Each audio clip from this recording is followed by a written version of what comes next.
Hello friends, कैसे हो आप लोग। आप लोगों का स्वागत है आपके अपने चैनल ताबड़तोड़ पढ़ाई पर। मैं हिमांशु पालीवाल, आप लोगों का दोस्त, गाइड और मेंटर। फ्रेंड्स, आज हम लोग नया चैप्टर स्टार्ट करने वाले हैं, चैप्टर 8। ठीक है, रिप्रोडक्शन। हमारा टॉपिक है हाउ डू ऑर्गेनिज्म रिप्रोड्यूस। तो फ्रेंड, हम लोग आज हल्का फुल्का थोड़ा इंट्रोडक्शन करते हैं इसके बारे में। और जो इसका पहला टॉपिक है, do organism create exact copies of themselves, इसको डिस्कस करते हैं। ठीक है, तो फ्रेंड्स एक चीज़ बताइए, क्या रिप्रोडक्शन लाइफ प्रोसेस होता है? लाइफ प्रोसेस मतलब वो प्रोसेस जो ज़रूरी होते हैं लाइफ को सस्टेन करने के लिए, जैसे कि न्यूट्रिशन बहुत ज़रूरी है, रेस्पिरेशन ज़रूरी है, एक्सक्रीशन ज़रूरी है। तो क्या रिप्रोडक्शन भी ज़रूरी है? क्या क्वेश्चन ये होता है कि क्या रिप्रोडक्शन करे बिना इंसान मर जाएगा? तो फ्रेंड्स ऐसा नहीं है। ठीक है, तो इसलिए रिप्रोडक्शन को हम लाइफ प्रोसेस का इम्पोर्टेंट पार्ट नहीं बोलेंगे। ठीक है, लेकिन उसके बाद भी इंडिविजुअल रिप्रोडक्शन करते हैं, ऐसा क्यों? ये क्वेश्चन आप लोग सोचना। और जबकि हमें पता होता है कि after reproduction new individuals are produced. Okay, तो जब न्यू इंडिविजुअल प्रोड्यूस होंगे तो मोर एनर्जी स्पेंड होगी, और हमारी अर्थ में लिमिटेड एनर्जी है। तो उस ये सब जानने के बाद भी इंडिविजुअल्स रिप्रोडक्शन करते हैं, ऐसा क्यों? सही है, ये क्वेश्चन है आप लोगों के सोचने के लिए।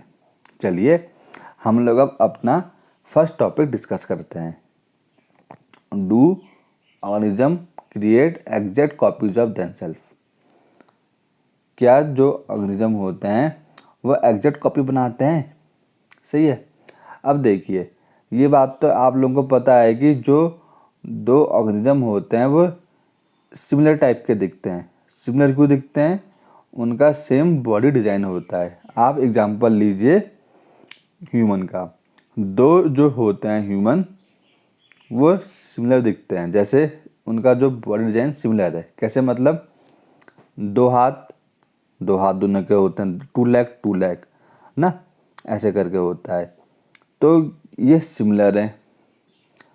और क्या ये एग्जैक्ट होते हैं एक दूसरे के? जैसे कि जो मेरी जो फिंगरप्रिंट है वो मेरी एग्जैक्ट होगी दूसरे फिंगरप्रिंट के साथ, लेकिन दोनों फिंगर्स दोनों की है, दोनों लोगों की है। तो क्या मेरी फिंगरप्रिंट दूसरे इंडिविजुअल से बिल्कुल एग्जैक्ट होगी? नहीं। इसलिए हम क्या बोलते हैं, जो टू इंडिविजुअल्स होते हैं वो लोग सिमिलर होते हैं, वो लोग आइडेंटिकल नहीं होते हैं। ठीक है, चलिए अब आगे बढ़ते हैं। अगर हम बोल रहे हैं कि दो ऑर्गेनिज्म का बॉडी डिज़ाइन सिमिलर है, इसका मतलब है कि उनका जो ब्लूप्रिंट है वो भी सिमिलर होगा। ठीक है ना? तो इसलिए रिप्रोडक्शन क्या होता है?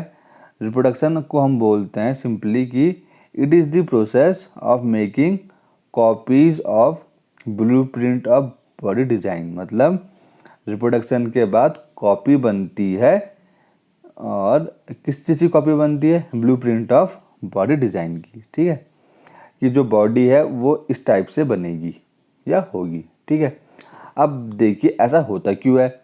अब हमने क्या पढ़ा था? Nucleus has chromosome. सही है, हमको पता है न्यूक्लियस में क्या होते हैं? क्रोमोजोम। और क्रोमोजोम किसके बने होते हैं? क्रोमोजोम बने होते हैं डीएनए के। डीएनए में क्या होती है आपकी? इंफॉर्मेशन फॉर इनहेरिटेंस ना। कौन सी इन्फॉर्मेशन? जो इन्फॉर्मेशन आप अपने पेरेंट्स से लोगे नेक्स्ट जनरेशन में, जो पास होंगे नेक्स्ट जनरेशन में। तो न्यूक्लियस के पास क्रोमोजोम है, क्रोमोजोम के पास डीएनए है, डीएनए के पास इन्फॉर्मेशन होती है। ठीक है, इन्फॉर्मेशन फॉर इनहेरिटेंस। तो जो डीएनए क्या करता है, वो इन्फॉर्मेशन को यूज करता है इन मेकिंग प्रोटीन्स। कैसे प्रोटीन? मतलब जैसे मैं बोल रहा हूँ कि मेरे हेयर काले हैं, तो जो मेरा डीएनए होगा वो काले हेयर का प्रोटीन बना रहा होगा। सही है। या किसी की आइज भूरी है तो जो उसका डीएनए में जो इन्फॉर्मेशन होगी वो डीएनए जो प्रोटीन बनाएगा बोलेगा कि इस बंदे की आंखें आपको भूरी बनानी है। ठीक है, ऐसे होती है इन्फॉर्मेशन ऑफ इनहेरिटेंस और ऐसे डीएनए आपके प्रोटीन बनाते हैं। अब क्वेश्चन आज ये आता है, अगर मैं इस इंफॉर्मेशन को चेंज करूँगा क्या डिफरेंट प्रोटीन प्रोड्यूस होंगे? हाँ बिल्कुल। मानो अगर मैं अपने डीएनए में जो काले रंग के बाल बनाने वाला प्रोटीन है, इसको अगर मैं चेंज कर दूंगा तो फिर मेरे बालों का कलर भी चेंज हो जाएगा। सही है, तो the different protein will eventually lead to altered body design. सही है, जैसे ही मैं प्रोटीन जो प्रोटीन बन रहा है उसको मैं चेंज करूँगा तो मेरा बॉडी का डिज़ाइन भी डिफरेंट हो जाएगा। सही है, आई होप आप लोगों को हल्का फुल्का समझ में आया कि आखिर हो क्या रहा है करके। तो रिप्रोडक्शन को हम क्या बोल सकते हैं एक तरीके से, और it is the process of creation of DNA copy. मतलब रिप्रोडक्शन में डीएनए की कॉपीज बन रही हैं। सही है, तो फ्रेंड्स हमने अभी 2 डेफिनेशन डिस्कस कर दी। पहली क्या डिस्कस करी थी हमने कि reproduction is making copies of the blueprint of body design. दूसरी, reproduction is the creation of DNA copy. जो ब्लूप्रिंट है वो कहाँ होता है बॉडी का? वो होता है आपका डीएनए में। ठीक है, तो अब देखते हैं होता क्या आगे। Cell after cell division build copies of DNA. हमने पढ़ लगा है क्या सेल में क्या होता है आपका? सेल में होता है आपका सेल डिवीजन। उसके बाद सेल डिवाइड होकर 2 सेल बनाता है ना, तो इसको हम क्या बोलते हैं? Cell after cell division build copies of DNA. अब देखिए, जो 2 डीएनए की कॉपी है वो क्या होंगी उसमें, उसके साथ साथ 2 सेलुलर अपार्टस भी फॉर्म होंगे। जैसे ये मेरा है सेल, ठीक है, ये मेरा है न्यूक्लियस। ओके, चलिए ये मेरा सेल है, ये है मेरा न्यूक्लियस। ओके, फिर क्या होता है, सेल में सबसे पहले न्यूक्लियस होता है 2 में डिवाइड। फिर उसके बाद क्या होता है, एक सेल न्यूक्लियस ये बनता है, एक सेल ये। तो क्या है, cell after cell division build copies of DNA. देखिए ये कॉपी बन गई डीएनए की। ठीक है, ये ना, ये कॉपी बन गई, कॉपी ये बन गई। ओके, और उसके बाद डीएनए की कॉपी बनने के बाद क्या हो रहा है, आपके 2 नए सेलुलर अपार्टस बन रहे हैं। एक डीएनए आपका इसमें रह रहा है, एक डीएनए आपका इसमें रह रहा है। मतलब एक न्यूक्लियस आपका इसमें, एक न्यूक्लियस आपका इसमें है। बात समझ में आई? जो मैं बोल रहा हूँ कि DNA copying is accompanied by creation of cellular apparatus. पहले न्यूक्लियस 2 में डिवाइड हुआ, सेल एक सेल के अंदर, फिर ये सेल भी 2 में डिवाइड हुआ, मतलब 2 सेलुलर अपार्टस और 2 डीएनए।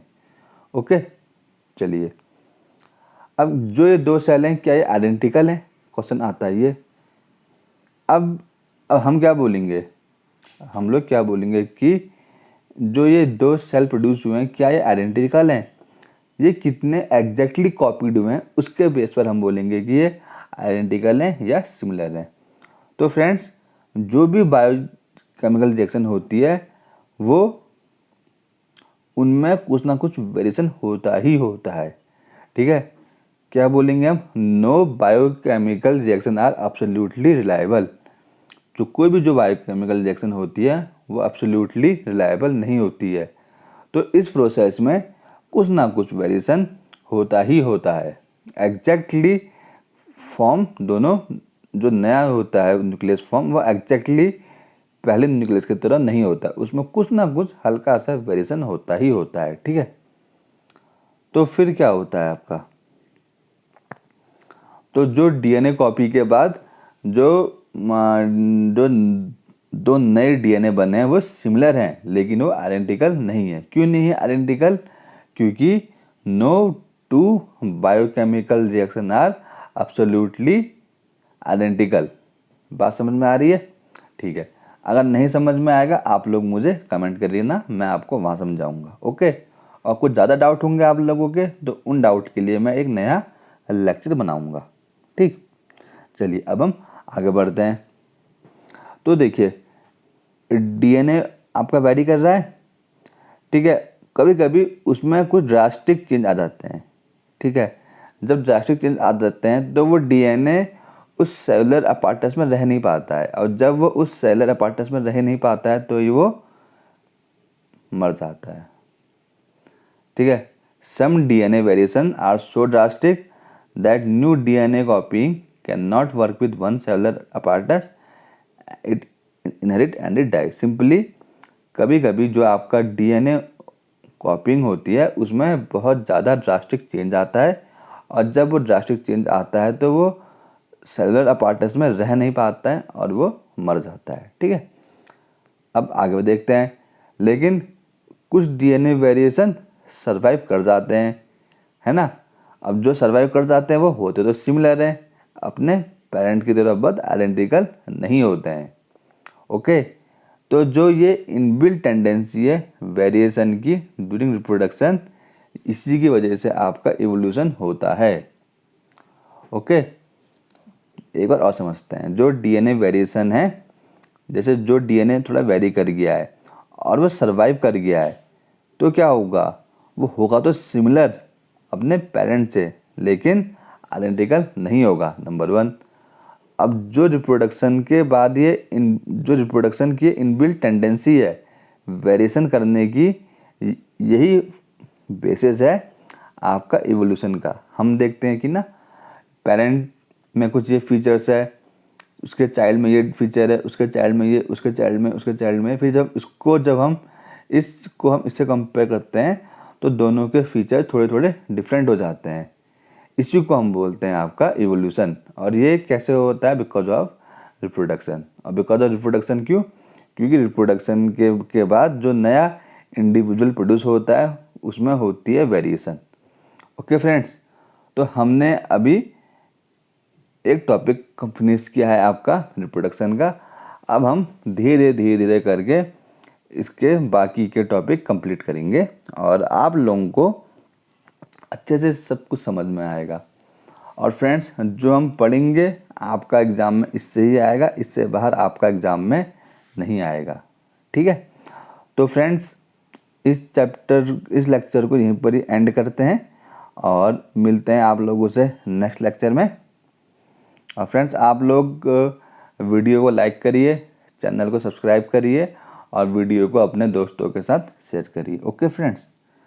ओके बाय, मिलते हैं नेक्स्ट लेक्चर में।